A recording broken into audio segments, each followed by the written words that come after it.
வணக்கம் உறவுகளே, வாங்க வீடியோக்குள்ளே போகலாம். இப்போ நான் என்னுடைய தேர்ந்தெடுத்த பாதையும் பயணமும் என்னுடைய வாழ்க்கையும் உங்ககிட்ட நான் பகிர்ந்துக்க போகிறேன். நிறைய விஷயம் நான் எல்லாத்தையும் யோசித்து தான் இந்த முடிவுக்கு வந்திருக்கேன்.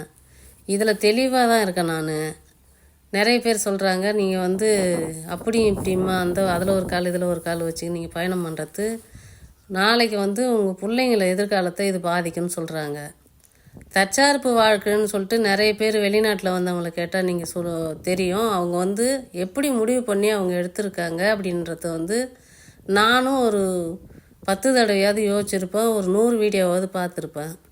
அதில் என்னை விட அவங்க தான் பெரிய வழியை அனுபவித்த மாதிரி அவங்க ஒரு விஷயத்த சொல்கிறாங்க. ஆனால் இந்த பொருளாதாரத்துக்கு கூட வெளிநாடு வந்தால் தான் எங்களுக்கு அது கிடைச்சதே தவிர, நாங்கள் அங்கே இருக்கும்போது எங்களுக்கு வெளிநாட்டை விட பெரிய வசதி வாய்ப்போடு நாங்கள் வாழ்ந்தோன்னு நாங்கள் சொல்ல வரல. வெளிநாட்டுக்கு வந்ததுனால தான் இந்த வாய்ப்பே எங்களுக்கு கிடைச்சிது. ஆனால் வெளிநாட்டிலேயே வாழ்க்கையை வாழ்ந்துடணுன்ற ஒரு எண்ணத்தை எங்களுக்கு இந்த வெளிநாட்டு அனுபவம் கொடுக்கல. ஏன் அப்படி சொல்கிறோன்னா, வெளிநாட்டு அனுபவத்தை நாங்கள் நிறைய அனுபவிச்சிட்டோம். காலையில் 3 மணிக்கு நான் வெளியில் போனால், என் பசங்க 8 மணிக்கு வெளியில் போனால், அதுங்க 8 மணிலேருந்து நைட்டு 8 மணிக்கு ஸ்பெஷல் கிளாஸ்லாம் முடிச்சுட்டு வீட்டுக்கு வராங்க. நான் 3 மணிக்கு வேலைக்கு போனால் மறுபடியும் நான் மதியம் 3 மணிக்கு வீட்டை இருக்கிற வேலையை பார்த்துட்டு காய்கறிலாம் வாங்க அதாவது கடைக்கு ஓடி திருப்பி செத்த நாளி படுக்க கூட எங்களுக்கு டைம் இல்லாத ஒரு சூழ்நிலையாக தான் போச்சு வெளிநாடு. இப்படிவே ஒரு 14 வருஷத்தை ஓட்டியாச்சு. இருக்கிற மீதி வாழ்க்கையை நல்லபடியாக வாழ்வோமானா எங்களுக்கு தெரியல, கேள்விக்குறியாக தான் இருக்குது.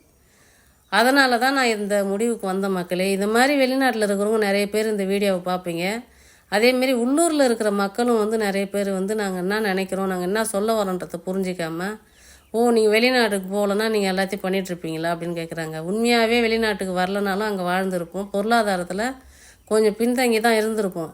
ஆனால் இந்த மாதிரி வெளியூரில் யாருமே இல்லாமல் ரொம்ப கஷ்டத்தில், பண கஷ்டத்தை நான் சொல்ல வரல, யாருக்கிட்டேயுமே எந்த விஷயமும் ஷேர் பண்ண முடியாமல் இப்படி ஒரு வாழ்க்கையை அனாதை போல் வாழ வேண்டியதாக வாழ்க்கையாக தான் வெளிநாட்டில் இருக்குது. நிறைய பேர் நட்பும் இருக்கிறாங்க, ஒரு அளவோடு தான் எல்லாமே நட்புலாம். அதனால் நம்ம உடம்பு ரீதியாகவோ மன ரீதியாகவோ வெளிநாடு பாதிக்குதுன்றதான் நாங்கள் சொல்ல வரோம். நாங்கள் இந்த முடிவுக்கு எடுத்ததுக்கு காரணம் தனிமை. இந்த தனிமை எனக்கு பிடிக்கல. மற்றவங்களுக்கு எப்படியோ சில பேர் அதை ஓகேன்னு கூட சொல்லுவாங்க மக்களே. நம்ம காட்டுற பூச்செடி கூட வளர்க்க இதெல்லாம் செய்யறதுக்கு நாங்கள் நிறைய காசு போடுறதுக்கு காரணம் கூட வெளிநாடு தான். ஆனால் நாங்கள் முடிவு பண்ணது அங்கே வந்தால் நல்லா இருக்கணும்னு நினைக்கிறோம். நீங்கள் என்ன நினைக்கிறீங்கன்றதை கமெண்ட் பண்ணுங்கள்.